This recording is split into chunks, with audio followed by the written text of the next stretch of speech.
안녕하세요. 낙엽이 떨어지고 마음이 쓸쓸해지면 불현듯 생각나는 채널 기즈모입니다. 좀 쓸쓸하면 누군가에게 좀 위로를 받고 싶어지잖아요. 그럴 때 제 채널, 제 얼굴을 보면서 위로를 받으면 됩니다.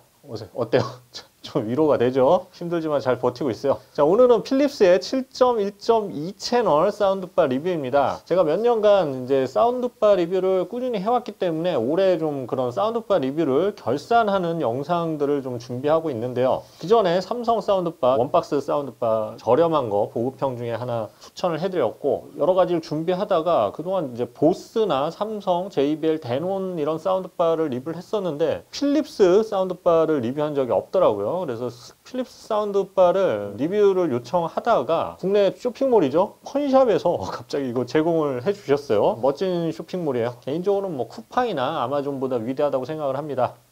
자, 그래서 필립스 제품을 제가 구해서 리뷰를 하게 됐는데, 우리가 좀 생각하는 필립스는 전기 면도기나 다리미, 믹서기 등으로 유명한데 사실 음향기기 쪽에서 상당한 역사를 쌓은 회사죠. 1963년도에 카세트 테이프를 최초로 발명한 회사가 필립스고요. 1982년 소니와 함께 세계 최초의 또 CD 플레이어도 개발한 회사입니다. 그 포맷도 만들었고요. 현재도 헤드폰, 이어폰, 스피커, 사운드바 등 다양한 오디오 기기를 계속해서 만들고 있어요. 사운드바도 꾸준히 만들고 있고요. 음향 표준 기술이나 원청 기술, 또 음질에 있어서 상당한 노하우를 가진 브랜드예요. 그리고 이제 TV를 만드는 회사는 사운드바 잘 만든다고 했죠. 삼성, LG, 소니, 비지오 등도 모두 사운드바를 만들고 있는데, 음향 전문 브랜드 못지않은 음질과 또 가성비가 또 뛰어난 그런 특징이 있는데, 필립스도 TV를 만들기 때문에 이 사운드바를 오래전부터 만들어 왔어요. 그리고 굉장히 다양한 라인업을 가지고 있어요. 가성비도 좋은 편입니다. 자, 그 중에서 오늘 소개하는 피델리오 FB1은 이름에 숫자 1이 들어갔죠? 1이라는 숫자가 들어간 만큼 고급 라인업에 속합니다. 가장 좋은 편에 속해요. 앰프 출력이 310W고요. 피크 출력 시에는 620W의 대출력을 지닌 사운드바예요. 제가 이제 음악을 들어봤는데, 이게 원박스 사운드바는 별도의 서라운드 스피커나 서브우퍼 없이도 입체 음향이나 이제 저역, 강한 저역을 내주는 특징이 있는데, 원박스 사운드바들은 좀 부족하잖아요. 아쉬운 점이 느껴지는데 이 제품은 사실 그런 게 별로 안 느껴질 정도로 굉장히 입체 음향이나 저역이 괜찮았어요. 요즘 좀 이제 별도의 서브우퍼나 이 서라운드 스피커가 거추장스러우니까 이렇게 원박스 사운드바를 또 선호하는 분들이 많은데, 또 인테리어 측면에서도 좋고요. 자, 만약 서브우퍼나 서라운드 스피커 등을 이제 놓을 장소가 마땅치 않거나 좀 눈에 거슬려서 이렇게 원박스 사운드바를 좀 찾았는데, 그러면서도 또 입체 음향이나 저역을 포기 못한다면 눈여겨 볼 만한 제품입니다. 자, 현재 최저가는 99만 원입니다. 리뷰 시작하겠습니다.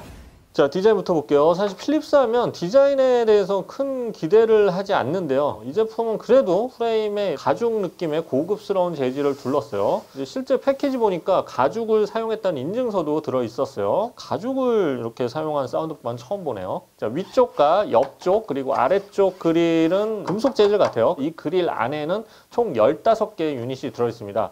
길이가 120cm로 꽤 긴 편이죠. 자, 길이가 길면 좌우 분리도나 입체 음향 효과 시에 좀 유리하죠. 반면 높이는 7.3cm로 그다지 높지 않아요. TV 아래의 도도 웬만한 TV는 화면을 가리지 않습니다. 참고로 무게는 7.2kg입니다. 자, 상단에는 빛나는 두 개의 링이 그릴에 숨어 있는데, 상향 유닛 주위를 장식한 링으로 돌비 애트모스 컨텐츠 신호가 들어오면 빛납니다. 거슬리면 링 조명 끌 수도 있어요. 근데 필립스는 원래 이제 LED 조명 굉장히 유명한 회사죠. 필립스 휴 그 전구 시리즈 굉장히 유명하죠. 이것처럼 한 1600만 가지 색상이, RGB 색상이 좀 빛나면 더 좋을 텐데 아쉬워요. 자, 상단에는 전원 버튼을 비롯해서 5개의 조작 버튼이 터치식으로 있고요. 앞쪽에 LED 디스플레이가 있어서 현재 메뉴를 알려줍니다. 영어가 직관적으로 나오지가 않아요. 좀 애매하게 나와요. A, B, C, D 이것도 좀 잘 표현이 안 되고, 앱을 사용해서 조절할 수는 있는데 이따 앱에 대해서 좀 얘기하겠지만 앱의 좀 사용자 경험은 별로입니다. 이 부분 좀 아쉬운 부분이에요. 어쨌든 리모컨으로 대부분의 조작을 하는 게 좋은데, 리모컨도 좀 너무 단순화했어요. 직관성이 기능성이 좀 떨어지는 점은 단점입니다. 자, 포트를 알아볼게요. 뒤에 있는데 HDMI eARC 출력 지원하고요. HDMI 인도 있어서 게임기나 기타 기기를 연결할 수 있습니다. 또 IMAX 인핸스드 인증을 받았어요. 또 광입력 포트도 지원하네요. 다만 패키지 내부에는 HDMI 케이블이 없습니다. 제품을 구입하면 그냥 사은품으로 준다고 해요.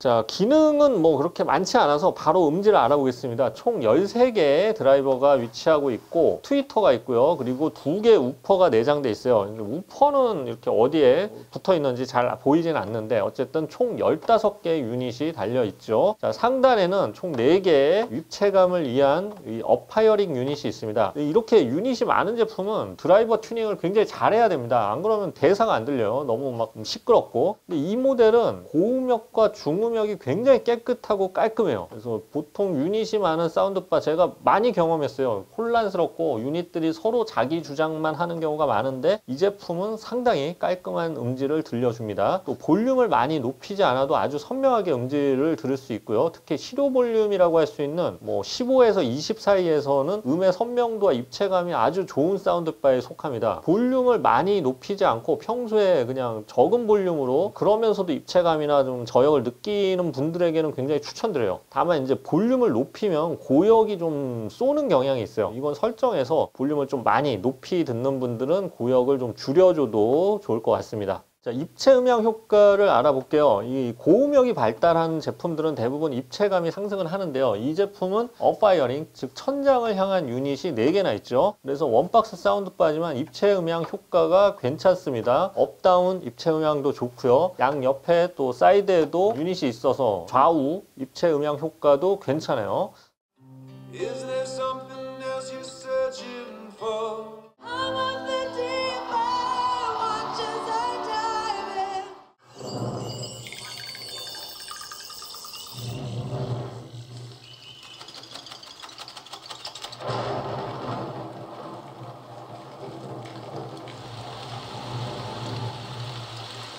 자, 돌비 애트모스와 DTS-X를 지원하고요. 특히 7채널 이상을 지원해야 인증이 가능한 IMAX 인핸스드도 지원을 하는데 샘플 사운드를 제가 들어봤을 때도 제가 다른 원박스 사운드바랑 비교를 해봤는데 훨씬 더 명확한 소리 방향을 귀로, 눈으로 쫓을 수가 있었어요. 그래서 원박스 사운드바 중에는 상당히 높은 수준의 입체 음향 효과를 지원한 제품입니다. 여러 가지 모드가 있는데 스타디움 모드에서는 적용하면 라이브 음악 같은 거 들을 때는 정말 웅장한 입체 음향 효과를 느낄 수가 있었어요. 자, 음질이 또 깔끔하면 반대로 저역이 좀 약할 수 있거든요. 근데 이 제품은 또 저역도 괜찮은 파워를 제공을 합니다. 우퍼는 3.5인치 2개인데 재생 주파수 대역이 40Hz에서 시작돼서 상당히 깊은 저역을 재생해냅니다. 펀치감도 적당하고요. 깊은 저역이 아주 인상적이에요. 물론 이제 전문적인 서브우퍼 이 한 덩어리짜리는 보통 20Hz에서 시작하고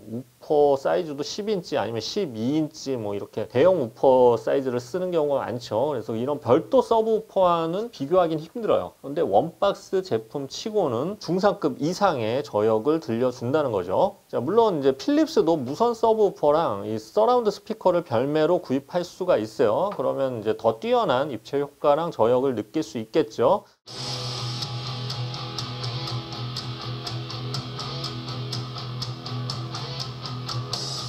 이 제품은 설계 자체가 굳이 다른 서라운드나 저역 서브우퍼를 연결할 수 없도록 좀 설계를 한 것 같아요. 그래서 굳이 이렇게 추가할 필요 없는 분들에게 추천을 드립니다. 서브우퍼가 있어도 이렇게 층간 소음 때문에 크게 틀 수 없는 경우가 많죠. 그러니까 공동주택 사시는 분들은 이 제품 하나로 끝내는 게 나을 것 같아요. 자, 룸 보정 기능이 있는데요. 사운드바에 보정 마이크가 있어서 룸 보정 기능을 꽂으면 자동으로 룸 보정이 실행이 돼요. 자, 보통 룸 보정 기능은 저역 쪽을 많이 잡아주는데 이 제품은 특이하게 중고역 쪽을 더 많이 튜닝해 줍니다. 대사가 더 잘 들리거나 뭐 이런 역할이죠. 입술이 나쁘잖아. 이제 걔 혀, 네 혀가 이렇게 자연스럽게 들어온다고. 자, 앱을 제가 잠깐 말씀드렸는데 사실 이 제품은 입체 효과나 음질 면에서는 상당히 좋아요. 흠잡을 데가 별로 없는데 앱이 약점이라고 보면 될 것 같습니다. 이 세상에 완벽한 제품은 없는 것 같아요. 우선 플라이파이라는 앱을 사용하는데 이 앱은 유니버셜 앱이에요. 그래서 필립스에 딱 맞춰서 만든 앱이 아니라 다양한 용도나 다양한 제품을 연결해서 쓸 수 있도록 뭐 구글 홈 같은 앱이라고 보면 되죠. 그리고 여기에서 음질을 보정하려면 PS 파인 튠이라는 앱을 또 추가적으로 설치해야 하는데 두 앱을 동시에 써야 되는 거죠. 두 앱이 모두 좀 그렇게 직관적이진 못하고요. 두 개의 앱을 또 번갈아 써야 하는 경우가 많아서 불편할 때가 있습니다. 사운드 모드는 무비 모드, 뮤직 모드, 게임, 보이스 모드가 있는데 일반적으로 무비 모드의 밸런스가 가장 좋기 때문에 뭐 다른 모드로 굳이 바꾸지 않아도 돼요. 음악 들을 때도 그냥 무비 모드로 들어도 크게 뭐 단점을 못 느꼈어요. 자, 정리해 보겠습니다. 필립스 피델리오 FB1은 별도의 서브우퍼나 서라운드 스피커로 확장할 생각이 굳이 없는 분들에게 잘 어울리는 원박스 7.1.2 채널 사운드바입니다. 굉장히 다채널이죠. 자, 원박스 사운드바 중에서는 가격이 결코 저렴한 편은 아니에요. 비싼 편이죠. 그러나 7채널 이상을, 보통은 원박스는 5채널이나 3.1채널, 1.2채널을 많이 지원하는데 이거는 7채널 이상을 지원하기 때문에 오히려 7채널 이상을 지원하는 중고급형 사운드바 중에서는 가격이 그렇게 뭐 과한 그런 가격은 아니에요. 음질은 이 원박스 사운드바 중에서는 입체 효과와 저역 모두가 수준급이고요. 원박스 사운드바로 즐길 수 있는 가장 뛰어난 수준의 음질을 즐길 수 있는 사운드바라고 할 수 있습니다. 자, 경쟁 제품으로 보스 스마트 사운드바 900 있고 뱅올롭슨 베오 사운드 스테이지가 있겠고요. 제나이저 MBO 이런 고급형 원박스 사운드바들을 꼽을 수 있겠는데 이 제품들은 대부분 다 100만 원이 넘어가죠, 가격이. 근데 입체 음향 효과 측면에서는 모르겠어요. 가격 대비는 가장 우수한 편이었던 것 같아요. 1대1 비교할 수 있는 기회가 있으면 제가 비교를 해볼 텐데 제가 지금까지 들었던 것 중에는 기본 튜닝이나 세팅이 굉장히 입체 효과가 가장 잘 나도록, 그리고 업파이어링이 4개나 있으니까 잘 튜닝을 해 놓은 제품이었어요. 자, 아쉬운 점이 있다면 앱의 완성도 떨어지는 부분하고 설정이 좀 어려운 건데 처음에 그냥 기본 세팅해 놓고 그냥 나중에는 쭉 두는 게 가장 좋을 것 같습니다. 리모컨으로만 조정하고요. 자, 오늘은 필립스 피델리오 FB1 리뷰였는데요. 필립스가 음향기기 쪽에서는 제 기억으로는 가끔 홈런을 터뜨려요. 필립스 피델리오 X1 같은 헤드폰, 그게 X2, X3까지 나왔었는데 이것도 완전 모니터 헤드폰 중엔 가성비가 굉장히 뛰어난 헤드폰이었죠. 그리고 MP3 플레이어 시대 때 필립스 고기어 MP3 플레이어, 이것도 굉장히 아날로그틱한 사운드를 불려줘서 되게 좋았던 기억이 아직도 있어요. 이번 사운드바도 굉장히 상당히 음질적 완성도가 높은 제품이었어요. 대강 따져보니까 한 5년에서 한 7년마다 한 번씩 괜찮은 제품을 내놓는 것 같아요. 뭐 5년이 어딥니까? 저는 뭐 이게 50년이. 자, 어쨌든 원래는 필립스 사운드바를 빼먹었으니까 가벼운 마음으로 대여해서 리뷰를 하려고 시작한 사운드바 리뷰였는데 이거 빼먹었으면 진짜 후회할 뻔했네요. 앞으로 재밌는 사운드바 리뷰 또 준비하고 있습니다. 기대해 주시고요. 지금까지 기즈모였습니다. 감사합니다.